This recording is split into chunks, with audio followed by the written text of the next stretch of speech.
Welcome to the Biz Bash podcast, where we make biz strategy a piece of cake. I'm Elizabeth. And I'm Cami, but you might know us better as Eliza Ann Calligraphy and Cami Monet. We want to help you, our fellow stationers, artists, and calligraphers, confidently build a profitable and personality-driven creative biz. We're here to share our honest-to-goodness advice and actionable strategies for ambitious artists. So put on your party hat, quit being a procrastinator gator, and let's get this party started.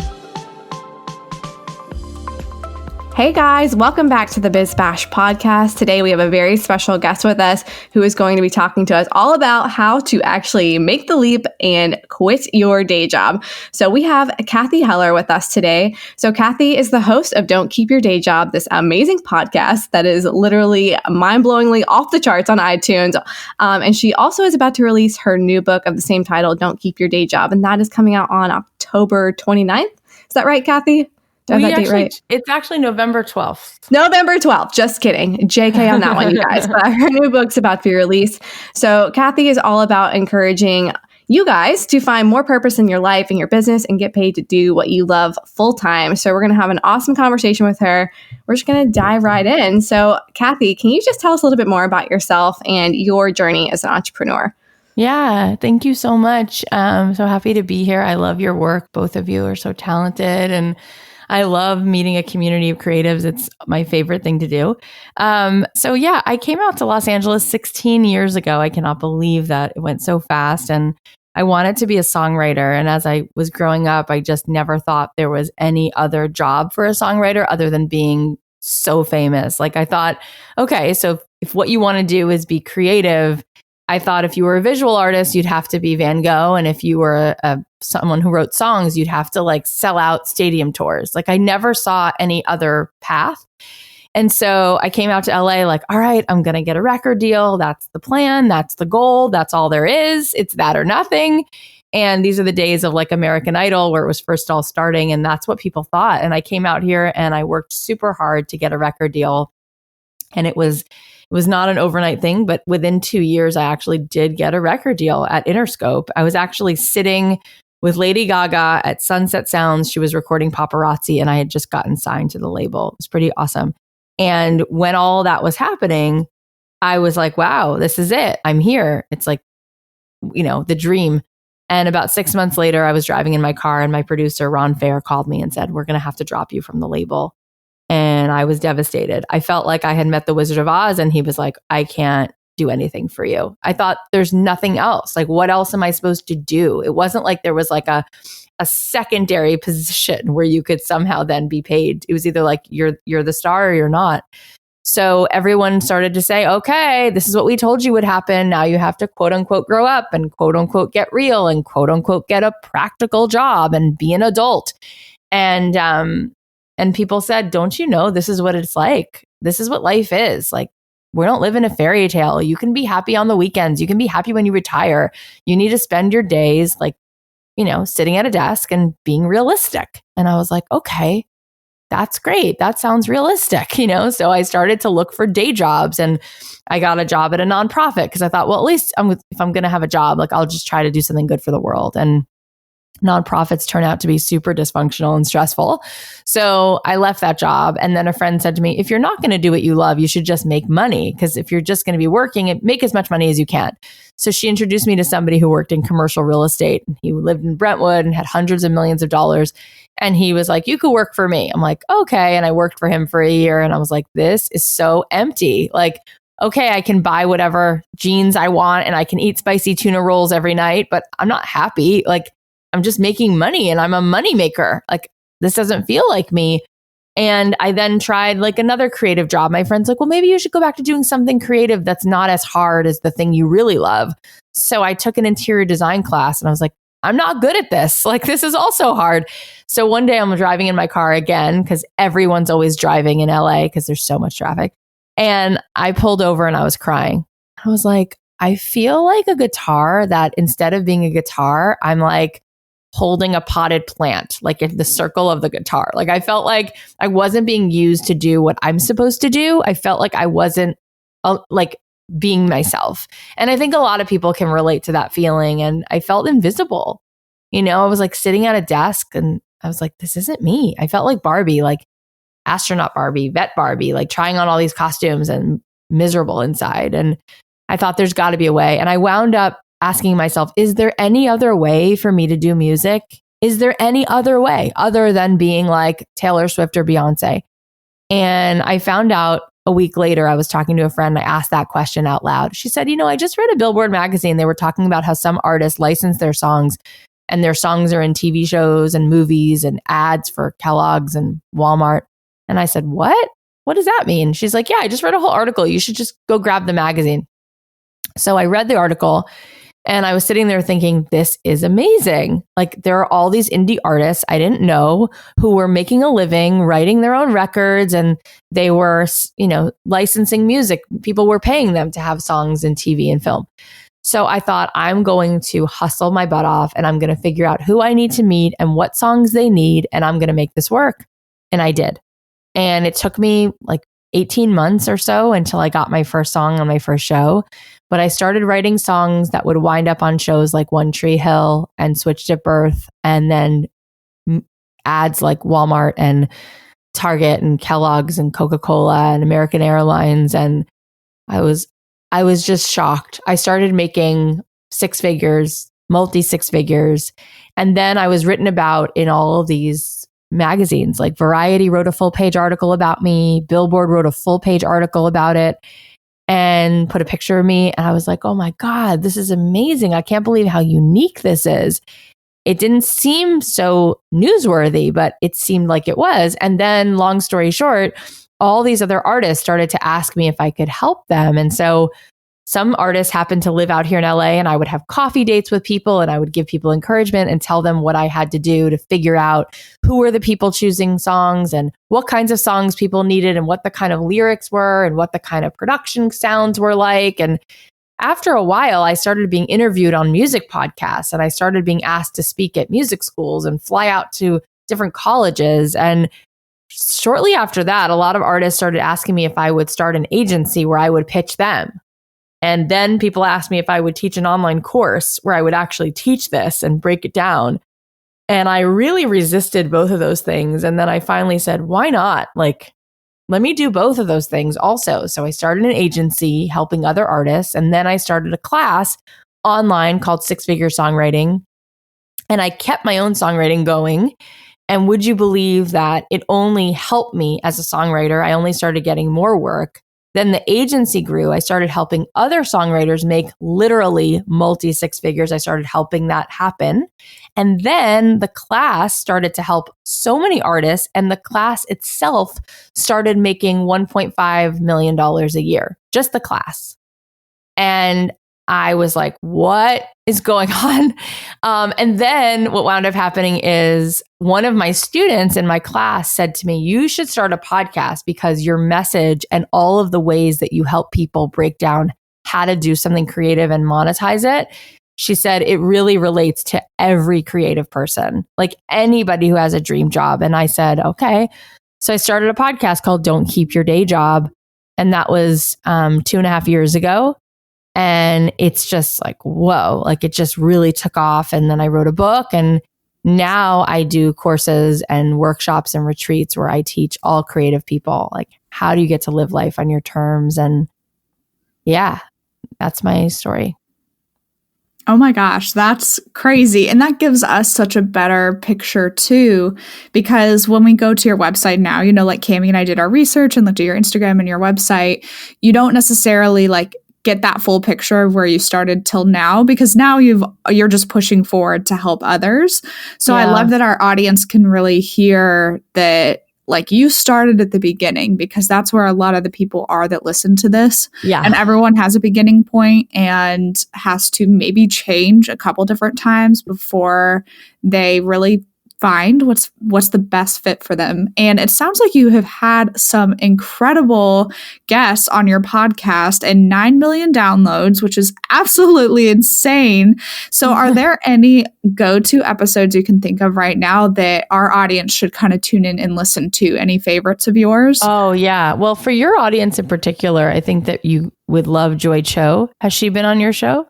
No. She's amazing because she is a designer and does a lot of graphics and visual, like hand lettering, all kinds of things. And she talked about how she was able to build this huge empire and build her big business. And it really came from reaching out to, she would reach out to brands on LinkedIn and she would say, okay, hi, Johnson and Johnson. I see that you're making Band-Aids, but what if I could design this for your Band-Aids? And she would like reach out with a proposal.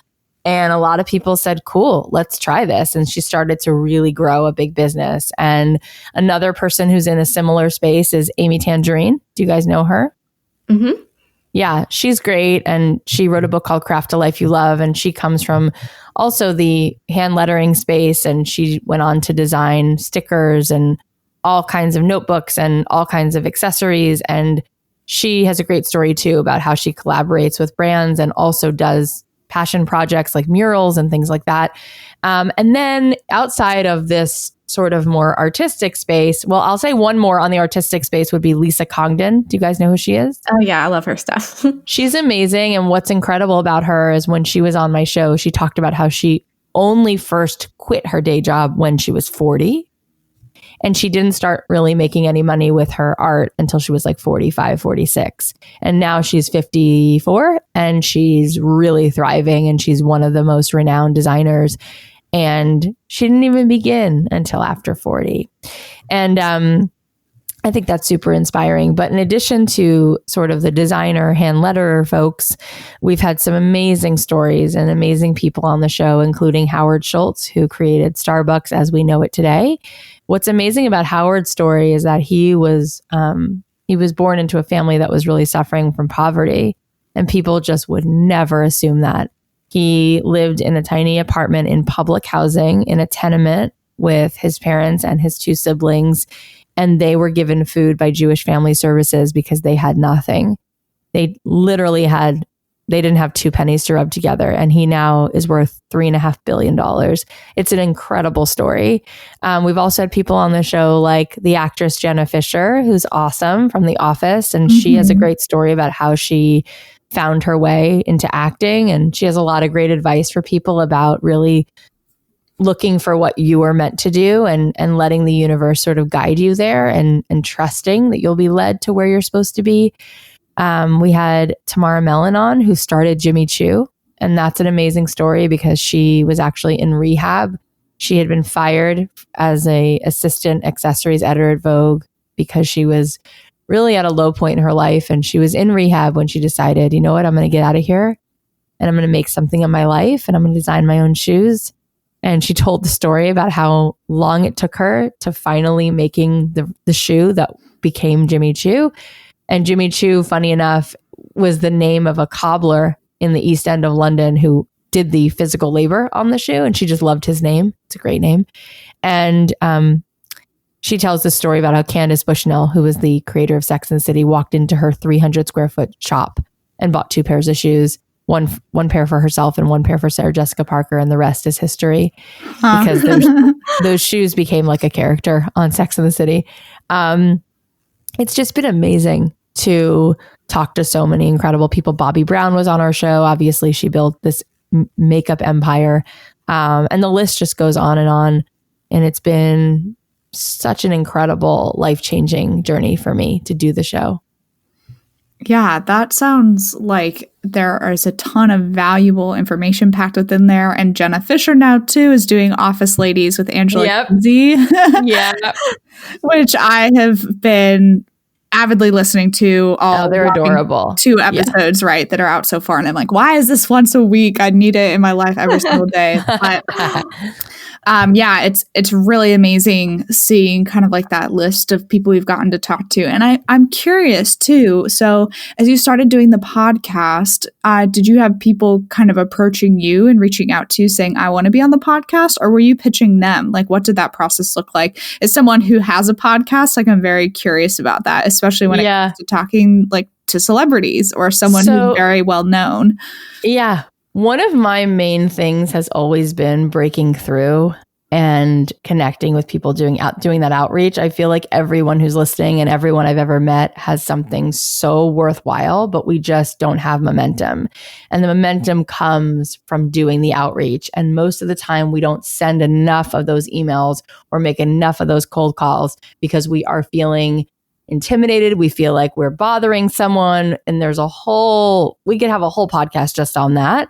But my mentality is that every person, ultimately, the one thing everyone wants is to feel important and to feel seen.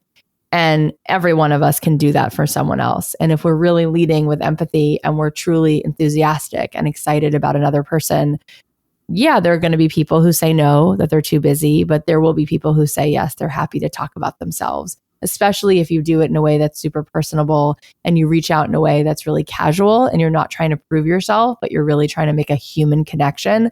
I'm really a master of sending emails that are very short and sweet and feel very human and personable and not long-winded and not businessy. And so right from the beginning, I just started sending tons of emails to people who I felt that were really right for the show.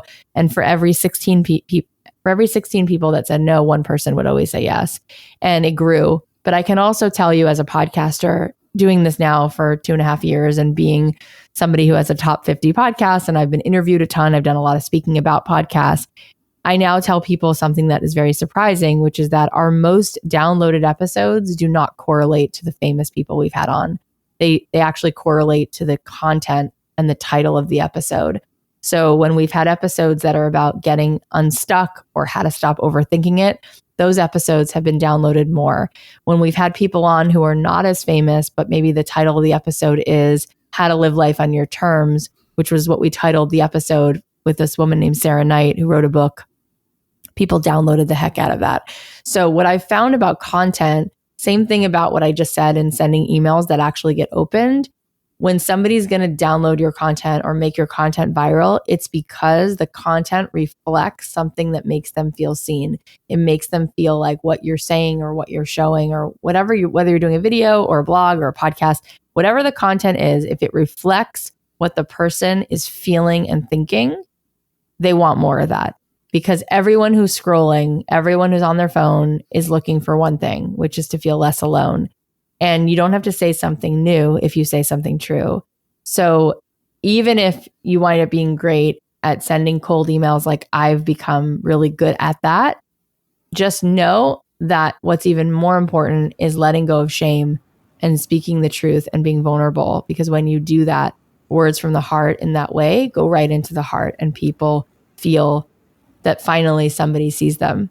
So that is what actually makes something grow. We can just end the podcast right there. I'm just kidding. But that's honestly, like, I love your philosophy on that and creating human connection and just being relatable and just being a person and not so much being a business or a brand, but just creating that connection first. Right. And I think that's just such a great way to run any kind of business, any kind of outreach, like any facet of your business, really. I mean, it just makes so much more sense. And, you know, that's truly the way to grow is building that connection with your clients, your audience, you know, your competition, whoever, just creating that personal connection. And so I want to segue into more about your book and how that kind of came to be. So obviously you had the podcast and you're super inspired by all these different people coming in and sharing their stories. How did that lead into you wanting to write Don't Keep Your Day Job? So basically, you know, what's interesting is people always say to me, you know, how am I going to make this happen? I think people are sometimes waiting for their like fairy art mother to come around, which is what my friend Andy J. Pizza says. It's like people are waiting for their fairy art mother. I'm like, it's true. People are waiting for this big break. Like everyone thinks someone's going to discover you and say, I'll put you in pictures, kid. Come on. You know, like that kind of thing.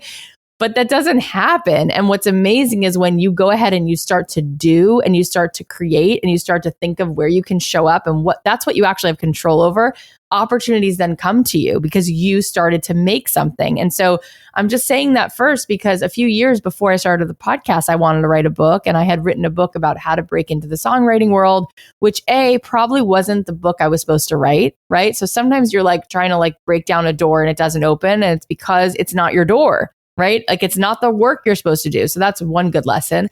But also nobody wanted to publish a book of mine because I didn't have an audience and I was just another person who wanted to write a book. And it would probably be really difficult for a publisher to get people on board. Then here I go starting a podcast. We start the podcast, and in like 3 weeks of the podcast going out into the world, iTunes decides to feature it. So Apple Podcasts like puts it on the banner. They love it. I start being written up, and then in different magazines, people start talking about it just because I went ahead and made the thing, right? Without any guarantee that the show would do anything, right? It just made it. And then I get an email from this woman in New York, and she says, I'm on the subway. I just listened to your show. You have to write a book. I work in publishing. Can I call you? I'm like, what? Yeah. So she gets on the phone with me and she's like, okay, you have to have a book, blah, blah, blah. So I'm going to help you write a proposal. I'm like, oh my God, isn't that amazing? And so we started the proposal process, and I wound up getting a few publishing deal offers from a bunch of different publishers. I went with Macmillan. The reason I went with Macmillan is because they challenged me. A couple other publishers said, you know what? This podcast is awesome as it is. Why don't we just make a book, and every chapter will be a different episode of the show? Done. All we need is the transcripts. I'm like, oh, that's so easy, and it will be so good because it's like you can read about Jonathan Adler and Mandy Moore, and great. And it's fun. These are great, like personal essays about all these people and how they did what they love. No.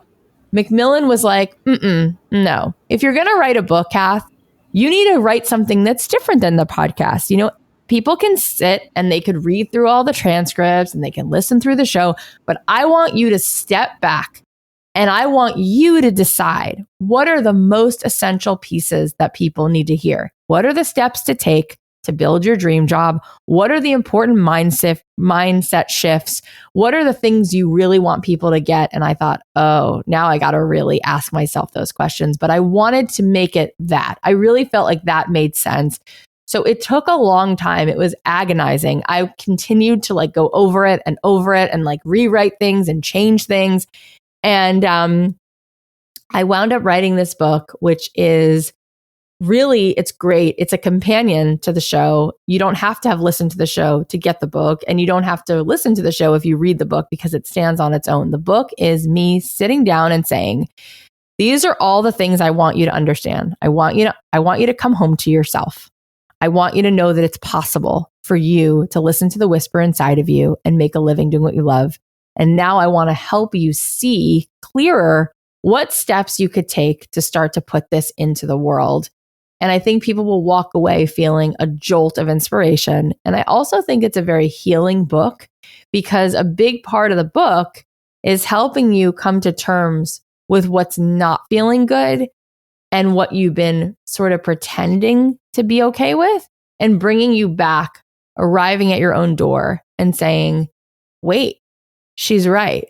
Like there's a part of me that I sort of like forgot. There's a 6-year-old who lives inside of me who I've been telling to keep quiet for a long time. And I think that this book helps people really feel like I'm going to unbecome what I'm not so I can be who I am. Because I think becoming ourselves is really a lot of unbecoming all the things that people told us to be. And I think the book brings you back to, how do I live life on my terms? And I think it's beautiful because it weaves in some of the stories from the show, including some stories of our listeners, because we've had some listeners who I've interviewed. After doing the show for 2 years, I wound up asking the audience, does anyone want to write in if the show has helped you in your own life? And we got thousands of emails, and we chose 12 of those folks to put on the show. And I did a full length interview with each of them. And one particular story I put in the podcast, I put in the book. This guy, his name is Greg Franklin. He lives in Missouri. He went to work every day. He grew up being told that he should get a real job and get health insurance and just like be a grown up. And so he worked at a factory and he had health insurance and he was miserable. And his job was standing in front of a machine that made plastic bags. And the machine was making plastic bags for dog food, actually. And it sounds like a script. It sounds like I'm making that up, but that was his job. And he did that for years and years and years. And he started listening to the podcast and he felt guilty for even wanting something else, because who was he to want something else? He felt like he had no talent. And I used to tell him, I used to tell everybody listening to the show, just be messy. Just try something, just see where it takes you. And so one day he saw a cheesecake recipe and he decided to make a cheesecake, and it was not so good. He forgot that he needed a cheesecloth. And the next day, Facebook saw that he liked cheesecake, so they showed him another recipe. So he made another recipe, and he had 2 cheesecakes that day. And he took one down to the fire station in his little town in Missouri because he said, I can't eat 2. Thought you guys might want it. And he got a call the next day from the sheriff, and the fire chief said, oh, the sheriff across the street, the police station is having a birthday, and we want to make some cheesecake for them. We loved what you made. Could you make us a dozen? And he was like, okay. And he did it. And it basically led to him going and making cheesecake every day. And he would walk into town, in this little town where he lived, and like open the door to the barber shop or the bank or the hairstylist place or whatever, and be like, does anyone want to buy cheesecake? And some people looked at him like, is this a joke? Like, that's so random. And some people bought the cheesecake. And long story short, he kept updating us actually along the way. We have a Don't Keep Your Day Job Facebook group, and he kept posting along the way when all of this was happening in real time. Long story short, he got fired from his day job because there was a problem on one of the machines, and he got in trouble. And his friend texted him as he left saying, do you know that today is National Cheesecake Day? And and I remember, it's crazy. And he posted in the Facebook group, you guys, I just got fired and it's National Cheesecake Day. And so we have it all in real time. We have like a record of it, which was cool. Anyway, he decided to open a cheesecake shop. And he said to his wife, if I can make the rent, I'll keep it for 3 months and see what happens. Well, the very first day they opened, he made 3 times the rent in the first day. And he's had the shop now for many months, and he's very, very happy. And one of our other listeners reached out to him and said, I listened to Don't Keep Your Day Job and I heard your story. I own a string of stores, a chain of stores in Missouri. I'd love to carry your cheesecake. And that happened. And he's just gotten so much momentum, and it's just so cool to see a person happy. So there's stories like that peppered in the book. And then there's also a lot of me just talking right to you. And then there's a lot of like me sharing, extrapolating sort of the best takeaways and wisdom from the podcast. Oh my gosh. I'm obsessed with this story. I know. It's such a good story. So cute. Like, I think it needs to be like an actual, just like a book, but just that story, you know, like I agree. a little illustrated book, like a cheesecake recipe book with it. But Right. that kind of makes me think of how sometimes I feel like we just get in our own way, you know, or we just expect things to happen on a certain timeline and it doesn't. And I love this example of how it just organically happened for this guy just by like doing what he liked to do and just like following his heart with it. And I think, do you feel like we get in our own way a lot of times? Oh yeah. I think we get in our own way purposely, because I think that everyone who's listening has been through so much. And the thing that we all want more than the things we say we want is we want to avoid being in pain. And so when we were all kids, at some point by the age of like 8 or 9, everybody who's listening, everyone in the world, unfortunately, has had their heart broken in 1,000 pieces. Either someone you love leaves or passes, or you reach your arms out to be loved and somebody is unkind to you, or you get rejected. I mean, there's just a million things that happen. And so very early on, I think people decide, I know what I'll do. I won't want it, because if I want it, it'll hurt. So I'll tell myself I don't want it. And I'll never put myself out there and be messy, because the last time I did that and I didn't have it all figured out, it was really painful. So I'll never do anything unless I know it's going to be perfect before I start. And I think it's a survival skill, but it really doesn't work. That's how I am right now with like this. Cami and I keep laughing about it because I've had ideas for products for forever, but I keep getting stuck because I just have that desire, because I started my business right now, like a little more helter-skelter. I really dove in. Now I think that's why I'm getting hung up on like the next chapter of like, if I do these products, if I do this new brand, this new line, I want to have like such and such set up in place beforehand, when I really just kind of need to go for it. But I'm having a hard time getting over it. So like, I'm totally getting in my own way. I can like relate to everything you just said. Yeah. And there's you have to have compassion for yourself, because these experiences that we have, like, they make a big imprint when we're kids, and it forms us. It's sort of like when you think of cement when it's wet and then it dries and you could like put fingerprints in it, right? And then it dries. It's like sort of hardened, and we have to go back in there. But we can go back in there and change it. One of the things that you can think back to is like when you think about kids in preschool, all of those kids dive right in. They like to paint, they like to make music, they like to jump and blow bubbles. And the reason is because they are okay with being messy.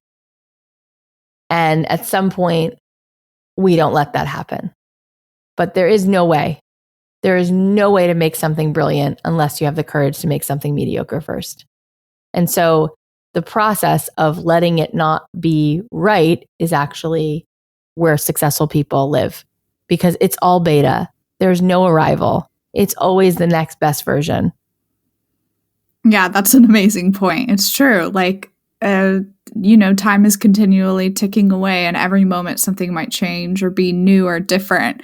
So like that idea of like permanence within beta is kind of like encouraging, because you're like, oh, there isn't really like a true arrival point, There isn't. That's such a false thing to think that exists. It doesn't. Yeah, like when people talk about like the definition of success, or what does success mean, or what does it mean like when you've made it, and there's not always like a good answer for that. And actually I feel like there's a kind of a great transition here for part of the conversation. Like we made a note because we wanted to ask you, like, how do you know when you're ready to quit your day job? We get this question a lot, and a lot of what Cami and I kind of tell people is like, well, when you know, you'll know. Like it's hard to put a definition on that, but do you have any insight for people that are kind of trying to make that leap?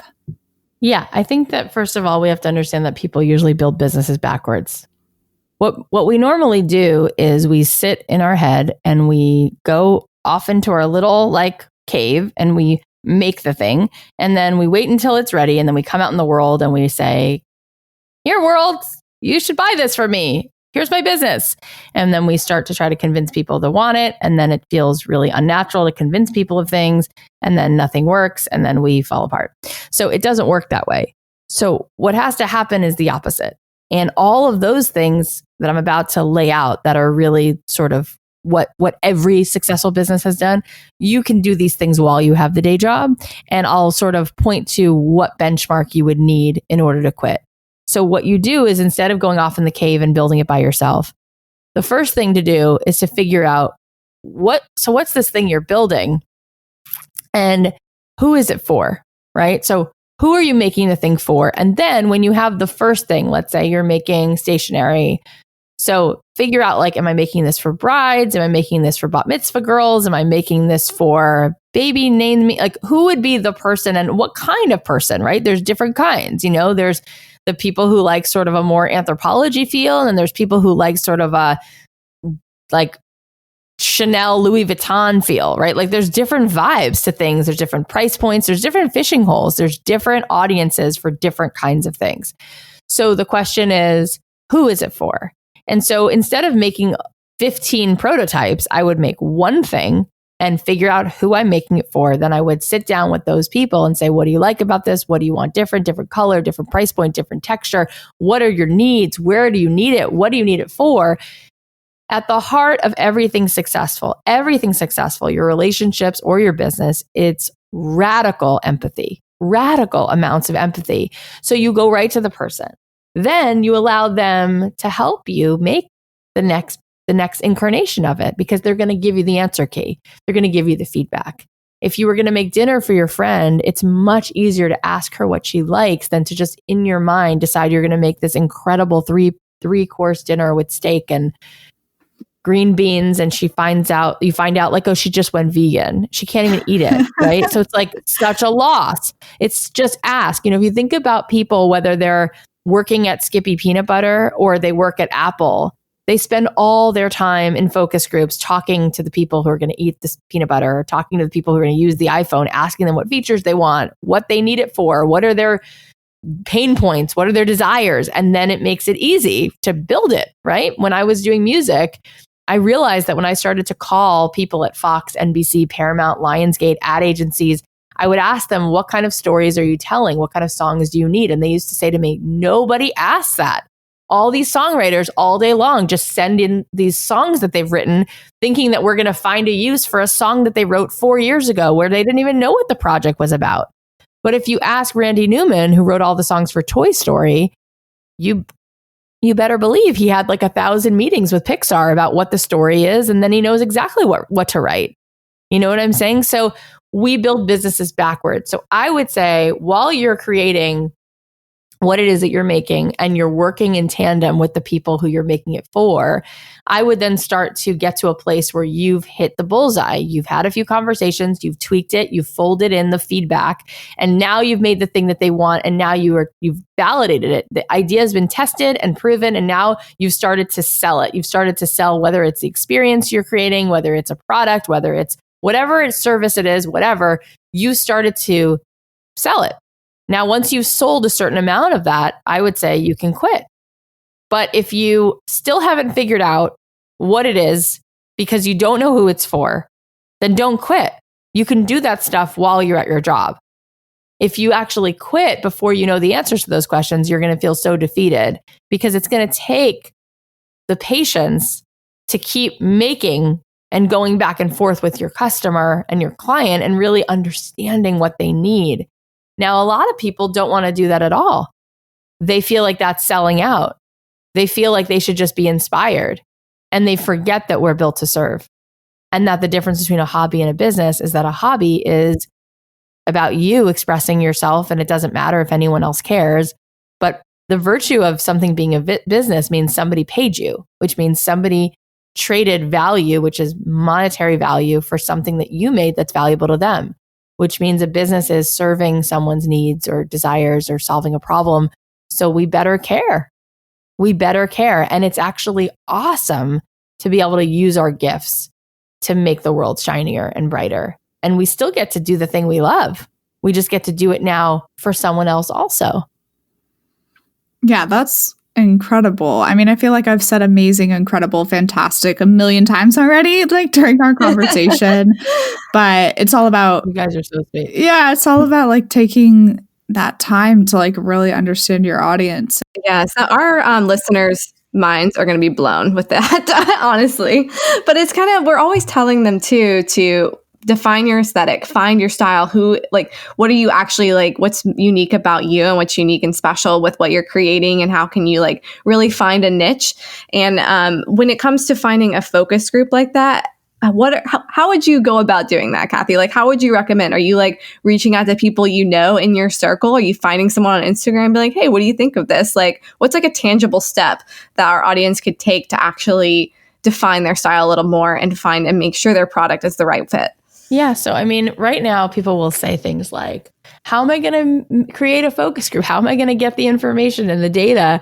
I don't have an audience. It's like, well, you may not have an audience. Like, you personally might not have an audience, but your audience exists, right? They might be following someone else, or they might be out in the world. So I would ask yourself, first and foremost, let's say you were going to create a yoga class for moms. I'd be like, do I know any moms personally who might be the kind of person who would want to take it, right? Like, there's low-hanging fruit. I'm sure every person knows a few people in their life who might not already have experience buying from you, but they might be the kind of person that you want to serve. So I might invite them over to my house and say, would you come over and taste the cupcakes I made, or look at these invitations and give me your feedback? And then they might lead you to the next person and say, oh yeah, I'll come. And you know who I'd like to bring? I want to bring so-and-so because she does all the event planning and I think you should get her feedback. Done. Absolutely done. Like, everybody is already connected to 4 or 5 people who would be in your audience. 100%. Yes. Oh my gosh. That's so inspiring right there. Because it really is almost like a trickle down effect. Like, they were like, oh, you know who would love this card? Yeah. My friend, blah, blah, blah. And it just keeps on going. That's it. And the thing that people don't realize is like, it really doesn't take much for you to start making money. Let's say, like with Greg Franklin, for example, let's say that he was selling cheesecake for, let's say it was like 2 for $50, $25 a piece, right? And let's say he would sell them like that. I'm just making it up. So For every 15 orders of 2 cheesecakes a pop, let's say he sold them like that, that's $750.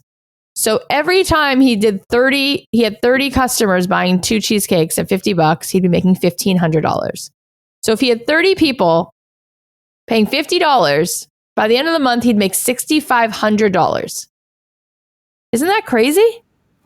Yes, it's awesome. That's not really hard. I think we make it harder because it takes away the accountability, because we say things like, it'll never work, forget it. And here's the deal. Every single thing you're ever going to do, whether you're going to build a beautiful home or a beautiful marriage, or you're going to build a business, it's not going to happen to you. It's going to come through massive action.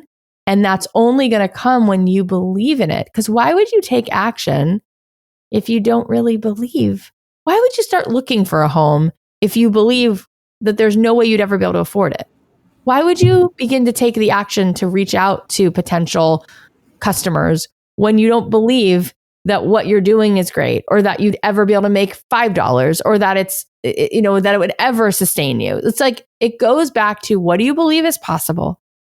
And it goes back to, okay, so I actually don't even have to make $1 million, and I don't need 100,000 customers to do a significant amount. I just need a few people. So then the next question is, how do you scale it? So that's really interesting, because then what you do is you say, okay, so who's my audience? Now, where does my audience already hang out?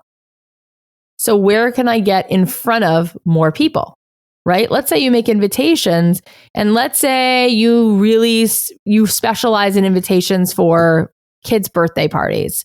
Maybe you reach out to boutiques that already have an audience of kids and moms coming in every day, and you ask if you can sell them their wholesale and leave them at the counter. Like, where else could you go? Where else could you? Well, maybe you can show up at one of these like kids pottery painting places and see if you can offer a pop-up where you show them how to do some hand lettering, and then you give people like a prototype of the card. Do you know what I'm saying? Like, we need to think who we're serving and start to serve one-to-one. And then the way we scale it is we figure out where that audience already goes and how can we get in front of that audience. And it might also be, is that audience already reading certain blogs or magazines, and can we make content and reach out to the people who run those blogs and say, I think your audience would love to see a how-to video on this, or to read what my experience is on the best way to budget when you're throwing a bat mitzvah or a sweet 16 and you need to figure out how to like do your cards in the best way, or here's how to make DIY cards of the thing I just made. Like, there's so many ways to get in front of your audience on a bigger scale once you know who they are. Totally. And what I'm hearing from this, what it boils down to, is just basically outreach and just like getting outside of yourself, and whether that's your audience or the things your audience loves, but just making those connections. And I think we've tried to reiterate that time and time again, that you have to make those connections to grow, and not so much in a networking sense either, but in a like relationship sense, and, you know, making those different types of connections. Like you said, the blogs and the gift guides and the, you know, magazines, whatnot, like the in-person classes, those kinds of things can be totally, you know, different opportunities to get in front of them and start growing your business in a new way. Yeah, totally. Agree. Is there any way to like make this step of like getting, you know, the transition into moving away from your day job or outreach or anything like that? Is there any advice you have to make it less scary? Just because we were talking about how we like get in our way or we're afraid. Yeah. Like, what are those things we can like tell ourselves to affirm ourselves to go out there? Yeah. There's something called pluralistic ignorance. And I learned that word like 6 or 7 months ago, and I learned what it means, and it's so important to keep in mind. Basically, everyone suffers from imposter syndrome, and we get scared to reach out because we don't think we're enough, and we worry that we're going to bother someone. This idea of pluralistic ignorance is this idea that we have flaws, but other people don't. We don't see other people as close up as we see ourselves. So we know our own insecurities. We know how we self-sabotage. We know all of that. But we don't know that about other people. So we take on this pluralistic ignorance as if other people are where they are because they don't have those flaws. And so who are we to reach out we're going to be like, oh my God, who am I to do this? Or am I going to be annoying? Or will they even like me? And we forget that they're dealing with all of those things. Like even Beyonce has a bad day. Like she's struggling, So when you think about people, I think knowing that first is really helpful. I also think that something that Daniel Pink said to me when he was on my show was really good. He said that when you think about sharing your gift with the world and you think, oh, I don't know if I want to do outreach because I don't want to bother someone or be a burden. He said, if you have anything, whether it's a donut or a piece of software or art, anything at all that is going to make the world more beautiful, he said, you have a moral obligation to share that with the world because God doesn't give you a gift for you to be selfish and keep it to yourself. He said, you are obligated to make sure that you put that in the world. And when you think about it that way, it's not about you anymore. It's about them. Like I think about all the things that make my life colorful. It's the art, it's the music, it's the restaurants that we go to, it's the beautiful glass of rosé, it's the parks, it's the installations that my kids and I will go buy tickets to. If those people said, why am I going to sell this? Why am I going to make this? Why am I going to build this boutique? Where would we all be? Right? Like there's that great line. I'm going to butcher it because I don't remember it exactly, but in that amazing movie, Dead Poet Society, Robin Williams, his character, he says, boys, he said, there's math and there's science, and it's so important because it's what keeps us all living. But it's poetry and art and music that we live for. And if we don't put those things in the world, we're depriving the world of that color. And it's not okay. Like it wasn't given to us to keep to ourselves.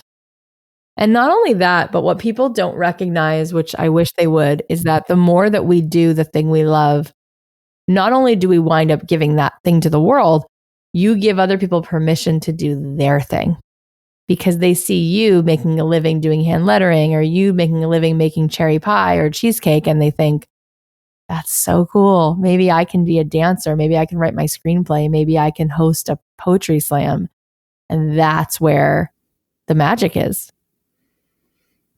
I love how this is so much of like thinking outside of the box in a way a lot of us haven't before, because I feel like it's pretty easy for me to say my generation, like being a millennial, just gets caught up in Instagram, of like, Right. oh, I'm just going to put it on there and hope that that's enough rather than like actually touching lives in a tangible way. Like the guy that literally took his cheesecake into people. He wasn't like, posting photos of it. He was like, here, I brought you my cheesecake. Like I'm here to make your day better and make a difference.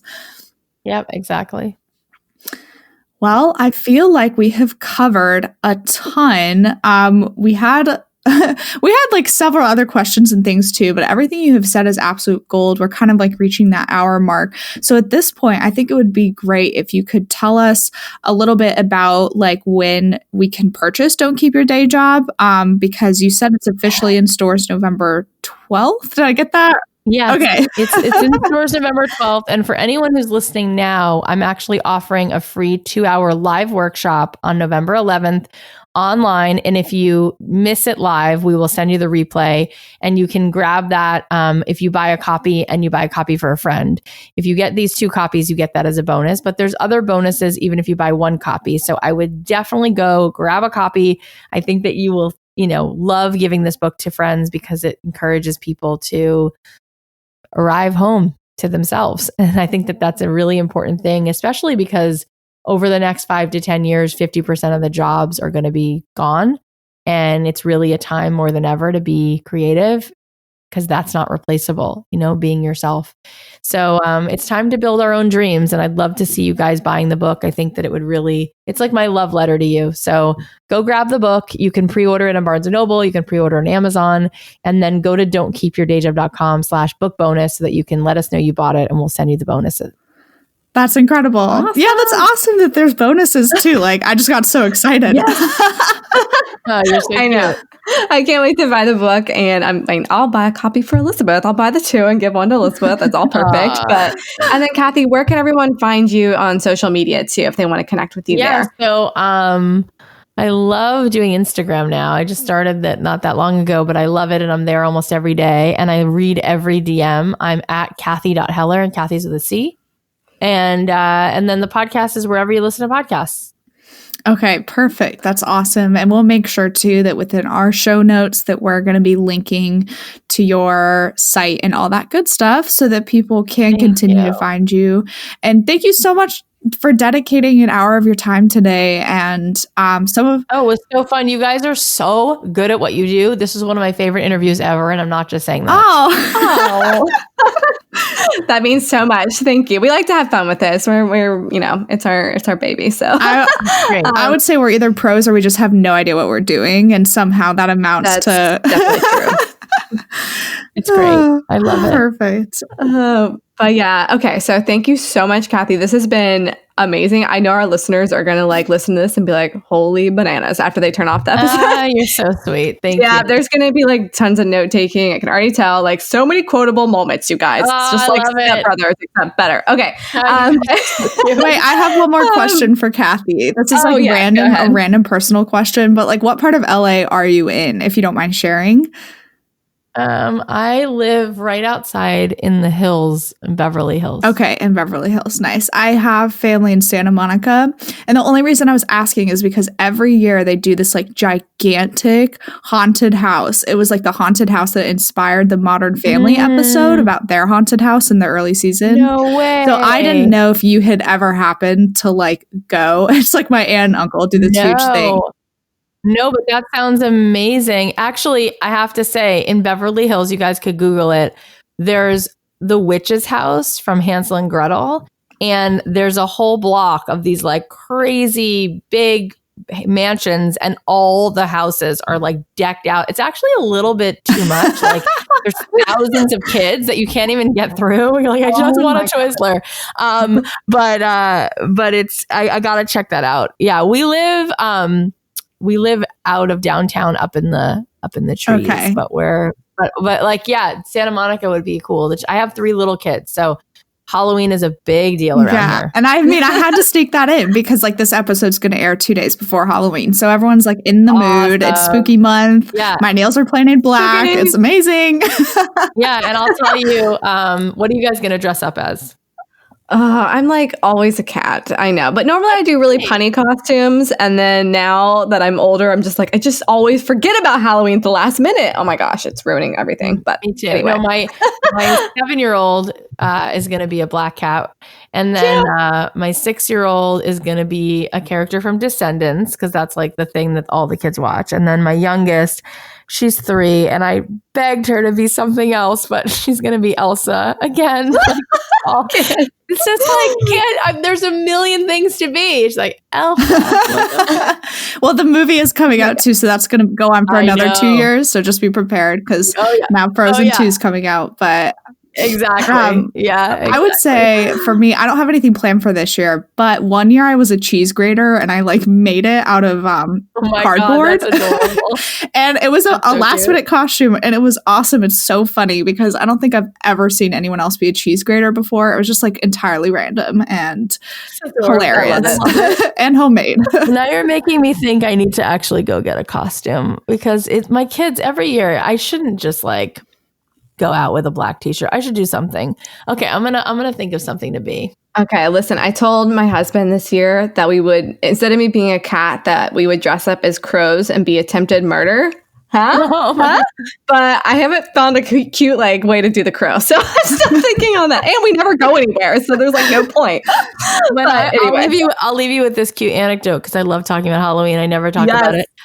When I was 3, I won the Halloween costume contest at my local park where I grew up, because I was dressed up like Strawberry Shortcake. And that was the cutest costume. My mom sewed the dress by hand. Wow. And then I had this little bonnet, which was picture a shower cap, but with the elastic. But she made it, and it was so cute. And I have freckles. And I won, and that was so fun. It was like a highlight of my life.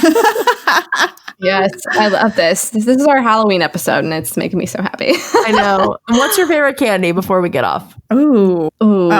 Reese's or Sour Patch Kids for me. Oh, but you went in two different directions there. I know. I know. You're either chocolate or gummy person.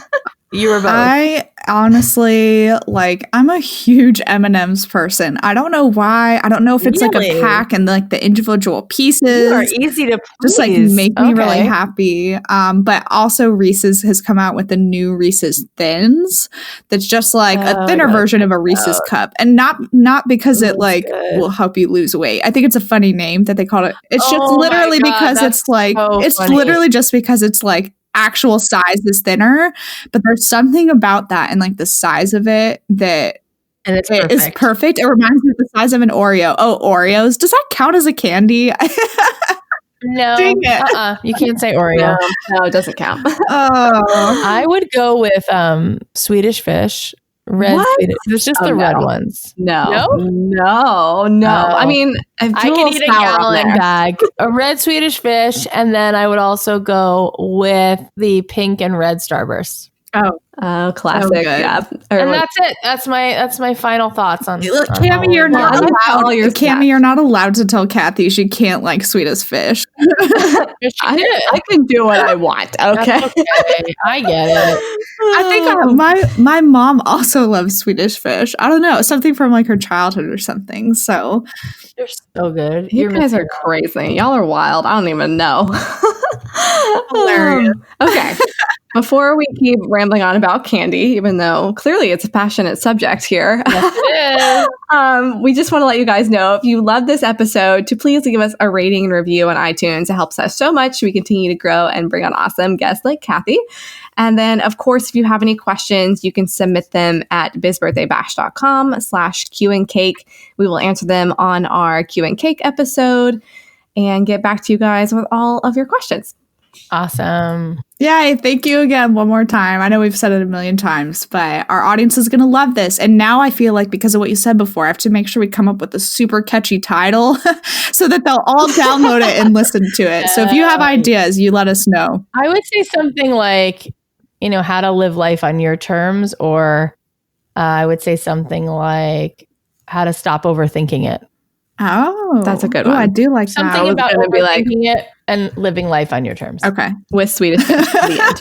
Yes, with Swedish Fish, of course. She gets it.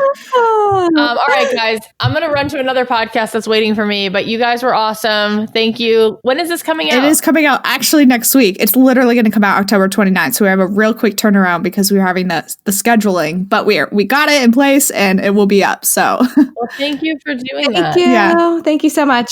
All right, guys. Have an awesome one. Bye. Bye. Bye, honey.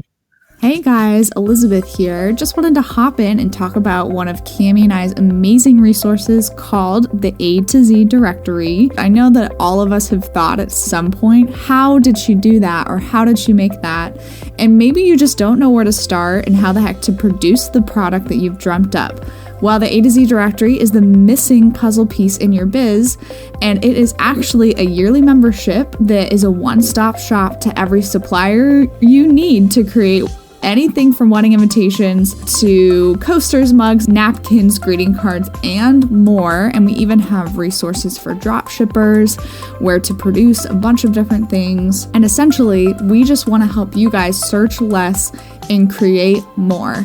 This resource is a really great deal at $147 per year. It also includes access to our private Facebook group where you can ask any questions you have and get the answers you need at the drop of a hat, which is awesome. It's a really great community over there.